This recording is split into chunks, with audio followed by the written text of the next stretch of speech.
અલંગની માલિકા મકવાણા માને કોળી માને એવું નહીં, પણ 18 વરણ આ દરબારો હોતી આ માહોલવાળી મેલડી માને. અને ખાંભીની માલિકા મારી મેલડી બેઠા છે, એની પાછળ એની મૂર્તિ જબરદસ્ત મૂર્તિ બનાવી છે. અને આ અલંગની માલિકા મારી બાવળવાળી મેલડી બેઠા ને એનું ડાક ડમરું હોય. અને મારી બાવળવાળી મેલડી કે કોઈ દુખીઓ ટકોરો મને કરે અને જો આ દુઃખ ભાંગી અને ભૂકો ન કરું તો અલંગની જોગ માયા બાવળવાળી મેલડી નો કહેવાય.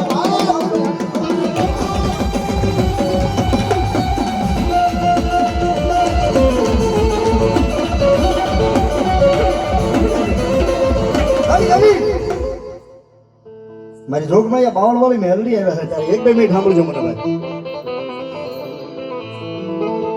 ઘણીવાર માને એમ કે મેલી એટલે મેલડી, મેલા ખાય એટલે મેલડી. આવું મેં મારા ખાકા કાને સાંભળ્યું છે કે મેલડી માં ભૂવા મેલા હોય, મેલડી એટલે મેલી અને મેલા ખાય એટલે મેલડી.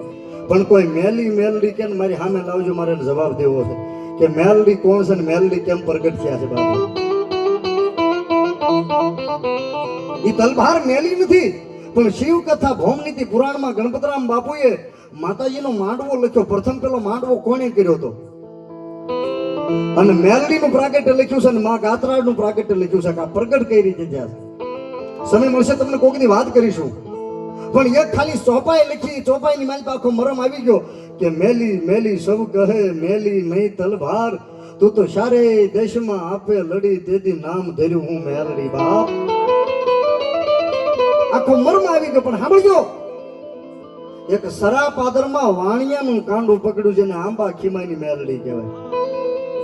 એક વહતડીની માલપા મેલડી દેવી પૂજકના છે, વહતડીના હામા કાંઠે. મેલડીમાં દેવી પૂજકના છે, વહતડીના હામા કાંઠે. પણ એના ભુવા ગોહિલ લટકના રાજપૂત બિપિનભાઈ એના ભુવા છે બાપ.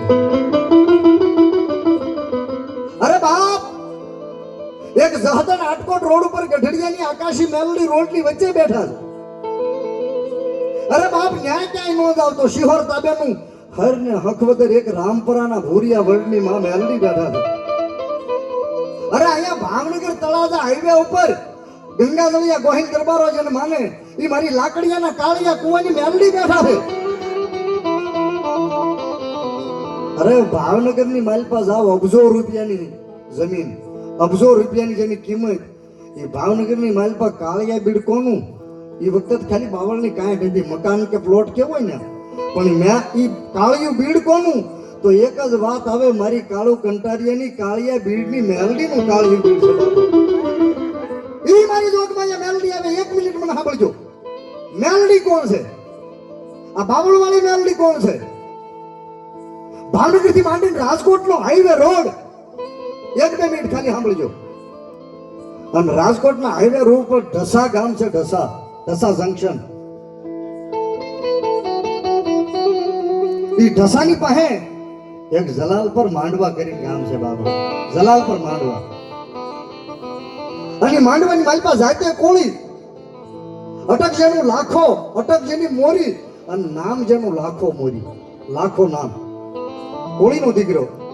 અત્યારે પાછું હું બોલું ને એટલે ન્યા જઈને સ્થળ ઉપર તપાસ કરવાની ગરવીનભાઈ બોલ્યા સાચું છે ખોટું છે એમ. અત્યારે માંડવામાં પટેલ રહે છે, ભરવાડો રહે છે, ગણબી પટેલ રહે છે, દરબારના ખોરડા છે, કોળી પટેલ રહે છે. અત્યારે એક ખોરડું મોરીનું નથી ભાઈ ને અત્યારે માંડવામાં. પણ આખા ગામે ભેગા થઈ અને 38 લાખના ખર્ચે લાખા મોરીની મેલડીનું મંદિર બનાવ્યું છે. 38 લાખના ખર્ચે. શું કામ બનાવ્યું સાંભળજો 1 મિનિટ માટે બાપ. જેથી લાખો મોરી એમ કહેવાય કે નાની બાળવાઈ હતી તેથી એના મા બાપ મરી ગયા. અને લાખા મોરીને એક લીમડાની માં મેલડીનો વિશ્વાસ લાગી ગયો. લાખો ફૂતો હોય તો એનું રૂવાડું બોલતું હોય, તું હી મેલડી, તું હી લીમડાવાળી મેલડી, તું હી લીમડાવાળી મેલડી, તું હી લીમડાવાળી. 1-2 મિનિટ ખાલી સાંભળજો મને બાપ. તું હી માં મેલડી, તું હી માં મેલડી, તું હી માં મેલડી. આવો જાપ લાગી ગયો. લાખા મોરીની 22-25 વર્ષની ઉંમર થઈ.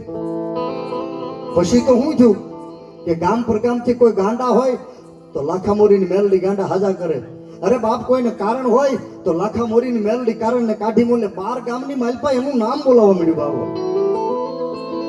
એટલે બન્યું એવું, ગામના 5 મોટેરા માણસ હતા. એની આંખમાં ઈર્ષ્યાનું ઝેર આવ્યું ને એને એમ થયું કે આપણે જમીન જાગીર વાળા માણસ, આપણી પાસે રૂપિયા, આપણી પાસે ધન દોલત અને આપણું બીજે કામ નામ ન બોલાય ને ઓલો જાતે કોળીનો દીકરો અટક જેની મોરી લાખો જેનું નામ એનું બાર ગામમાં નામ બોલાય. હવે જોઈ લેવો લાખલા ને જોઈ લેવી લાખા મોરીની મેલડી ને બાપ હે રાતે